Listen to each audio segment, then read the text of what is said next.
Racially biased police officers have always existed, exploiting their authority to target minority communities. But what happens when these prejudiced officers are exposed by their own body? A little bit of weed. I'm on the same side as you. No, you aren't. One such instance is the case of Kyle Erickson, who attempted to frame a person of color. On March 13, 2018, Officer Kyle Erickson and his colleague pulled over Jason Serrano and his companion due to a malfunctioning taillight.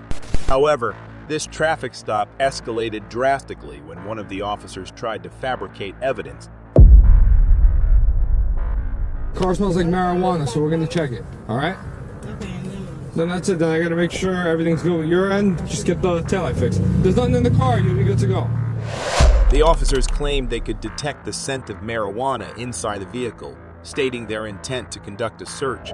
Normally, civilians have the right to refuse such searches, but if the officers possess reasonable grounds to suspect a crime, they can bypass this right and search without consent. The smell of marijuana technically constitutes reasonable grounds, and corrupt officers often exploit this as a means to initiate searches without a suspect's consent or a warrant. We need to check the car, so I need you to hop out. I'm getting up. Okay.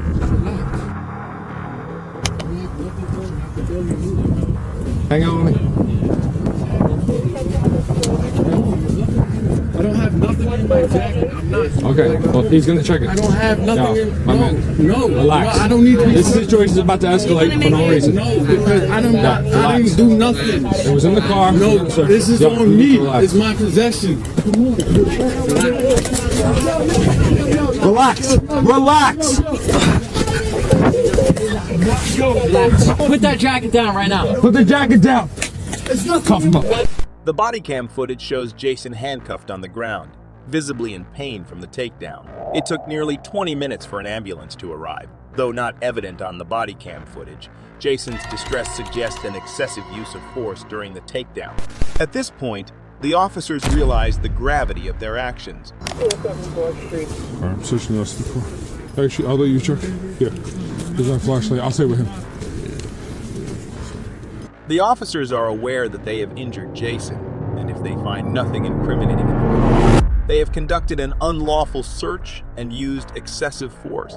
However, if they discover illegal items, Jason and the driver transition from civilians to criminals, thus justifying their actions.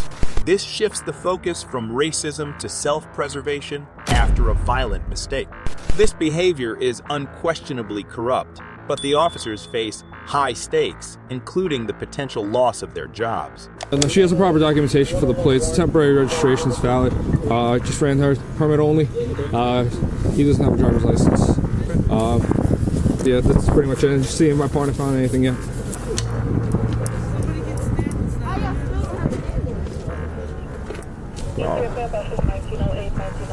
See nothing.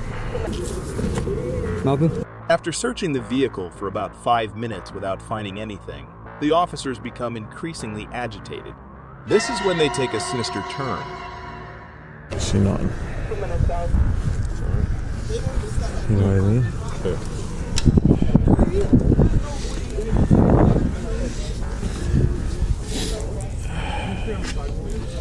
A little bit of weed. In full view of his camera, one detective places a small amount of marijuana in the vehicle's cup holder, an area he had already inspected multiple times. The officer's nonchalant actions suggest he believes they will never face consequences for this, hinting that such practices may already be a routine for them. You good?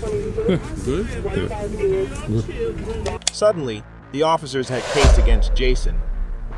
According to their account, during the stop, they smelled marijuana in the car. Jason became combative when they requested a search. They subsequently searched the car and found both a small amount in a cup holder and flakes in Jason's jacket. This led to Jason being charged with marijuana possession, resisting arrest, and obstructing governmental administration. It took over 2 years for the body cam footage to surface, and only then were Jason's charges dropped.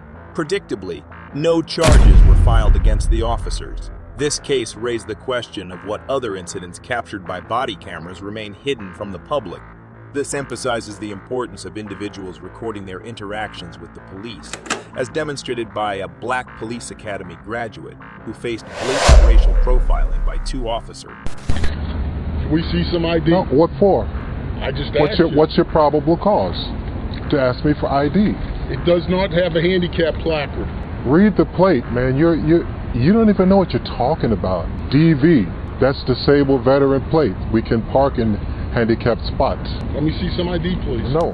The individual recording the encounter had graduated from a nearby police academy and was in full police gear and uniform, including a loaded weapon on his duty belt. His attire was entirely within his rights as a police academy graduate. However, the officers were skeptical, prompting the graduate to suggest checking his status with TCOL, an agency responsible for monitoring all police officers in Texas. This would confirm his legitimacy. Run it. Run it. Call T-Cole. You have no justification or probable cause to run up on me. Yeah. Why? You're detaining me? I don't want you to get hit by cars. No. Then my question is, are you detaining me? I don't know what's going on. Okay, so then don't tell me where to go. He's not too smart because first of all, even you know, if I have disabled veteran plate, I can park in a handicapped spot. Yeah, even you know they that. just changed No, that. they didn't just change that. Yeah, It's been that way.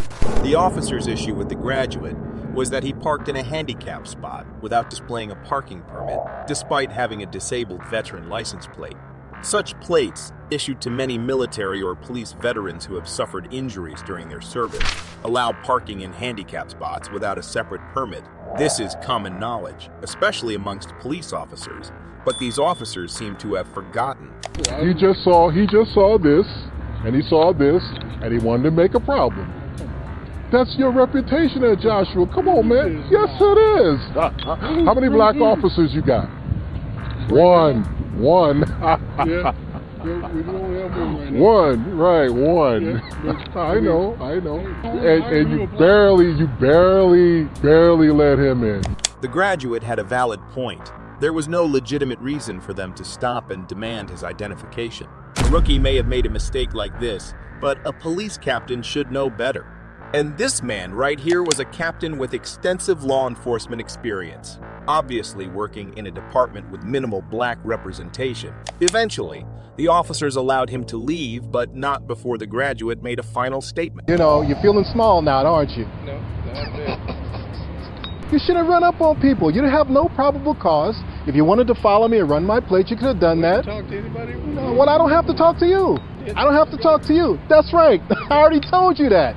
Waste my time and you. You're supposed to be a captain and you don't know the disabled plates have a right to park in a parking spot. And you violating people's rights, running up on them without probable cause.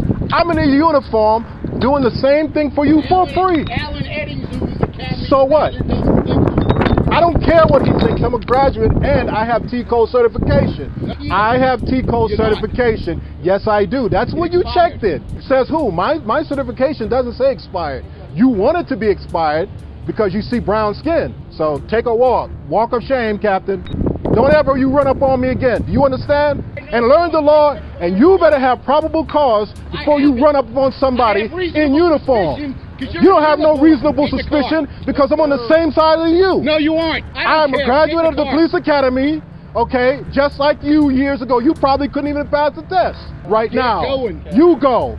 You get going. Engaging in altercations with other uniformed police officers is highly unbecoming, especially after racially profiling a fellow officer. Because the graduate had filmed the entire incident, he was able to share the footage with the city manager. That same afternoon, it was revealed that the captain was no longer employed by the police department. Unfortunately, it remains exceedingly rare for officers to face consequences for such behavior. If you like this video, click subscribe and hit the notification bell. We'll be doing videos like this every week, so stay tuned.